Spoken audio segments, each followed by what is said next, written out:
નમસ્કાર દર્શક મિત્રો, ધ લોકસત્તા શોમાં આપનું સ્વાગત છે। બાંગ્લાદેશના આંતરરાષ્ટ્રીય અપરાધ ન્યાયાધિકરણ દ્વારા દેશના પૂર્વ વડાપ્રધાન શેખ હસીનાને માનવતા વિરુદ્ધના અપરાધો માટે દોષિત ઠેરવીને મોતની સજા સંભળાવવામાં આવી છે। આ ચુકાદો શેખ હસીનાના 15 વર્ષ લાંબા શાસનકાળ દરમિયાન ગયા વર્ષે જુલાઈ-ઓગસ્ટ 2024ના થયેલા વિદ્યાર્થીઓના નેતૃત્વ હેઠળના વ્યાપક સરકાર વિરોધી વિદ્રોહ દરમિયાન થયેલા હિંસક દમનમાં તેમની ભૂમિકા પર કેન્દ્રિત છે।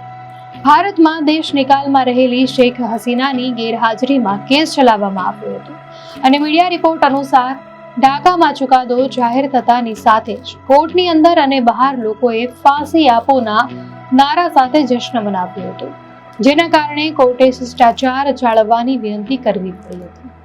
ન્યાયમૂર્તિ મોહમ્મદ ગુલામ મુર્તઝા મઝમદારના વડપણ હેઠળની ટ્રિબ્યુનલે 453 પાનાનો ચુકાદો સંભળાવ્યો, જેમાં શેખ હસીના અને પૂર્વ ગૃહમંત્રી અઝદુઝ્મા ખાન કમાલને મૃત્યુદંડની સજા અને પૂર્વ પોલીસ વડા ચૌધરી અબ્દુલ્લા અલ મામૂલને 5 વર્ષની જેલની સજા ફટકારવામાં આવી છે, કારણ કે મામૂલે સરકારી સાક્ષી બનવાનું સ્વીકાર્યું હતું।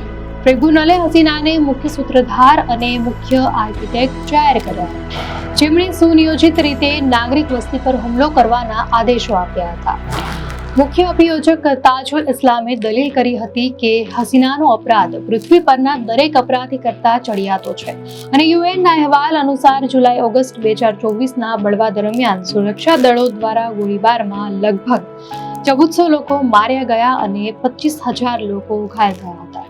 આરોપોમાં હત્યાનો પ્રયાસ, ષડયંત્ર અને ઉશ્કેરણીનો સમાવેશ થાય છે, જેમાં રંગપુરની બેગમ રોકૈયા યુનિવર્સિટીના વિદ્યાર્થી અબુ સઈદ અને ઢાકાના ચંખર પુલમાં 6 લોકોની હત્યાના ચોક્કસ કેસોનો સમાવેશ થાય છે। હસીનાએ 14 જુલાઈએ વિદ્યાર્થીઓને અપમાનજનક શબ્દ રઝાકાર કહીને ઉશ્કેરણીજનક ટિપ્પણી કરી હતી, જેને ટ્રિબ્યુનલે ગુનામાં ફાળો આપનારું પરિબળ ગણાવ્યું હતું। ઐતિહાસિક ચુકાદાએ બાંગ્લાદેશના રાજકીય વાતાવરણમાં ભારે તણાવ ઉભો કર્યો છે અને આંતરરાષ્ટ્રીય સ્તરે વિવિધ પ્રતિક્રિયાઓ જોવા મળી રહી છે। શેખ હસીના ઓગસ્ટ 2024માં સત્તા ગુમાવ્યા બાદ દેશ છોડીને ભારત ભાગ્યા અને હાલમાં ભારતમાં જ રહે છે। બાંગ્લાદેશની વર્તમાન વચગાળાની સરકારે ભારત પાસે શેખ હસીનાના પ્રત્યાર્પણની ઔપચારિક વિનંતી કરી છે, પરંતુ ભારતે હજી સુધી આ અંગે કોઈ સત્તાવાર જવાબ આપ્યો નથી। આ સ્થિતિ ભારત માટે એક નાજુક રાતરારી પડકાર ઉભો કરે છે, કારણ કે હસીનાના શાસનકાળ દરમિયાન ભારત અને બાંગ્લાદેશ વચ્ચેના સંબંધો મજબૂત હતા, જ્યારે વચગાળાની સરકાર સાથેના સંબંધો હજી વિકસિત થઈ રહ્યા છે।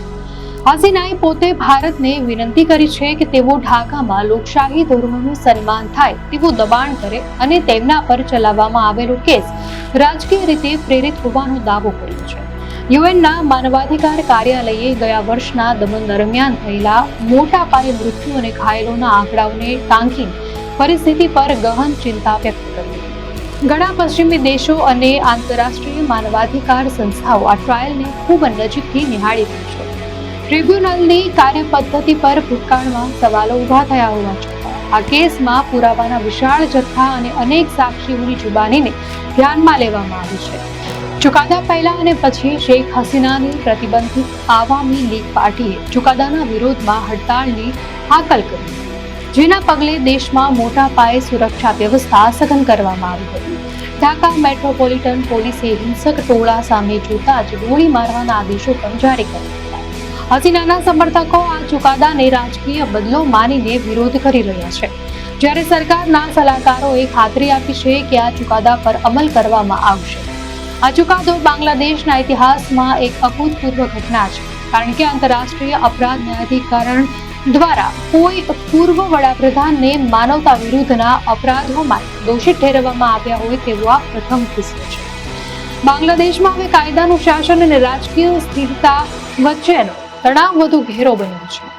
દર્શક મિત્રો, આ માહિતી આપને કેવી લાગી? આપની પ્રતિક્રિયા અમને કોમેન્ટમાં ચોક્કસથી જણાવશો અને જો આપને આ વિડીયો સારો લાગ્યો હોય તો વિડીયોને લાઈક કરો અને ચેનલને સબસ્ક્રાઇબ કરો।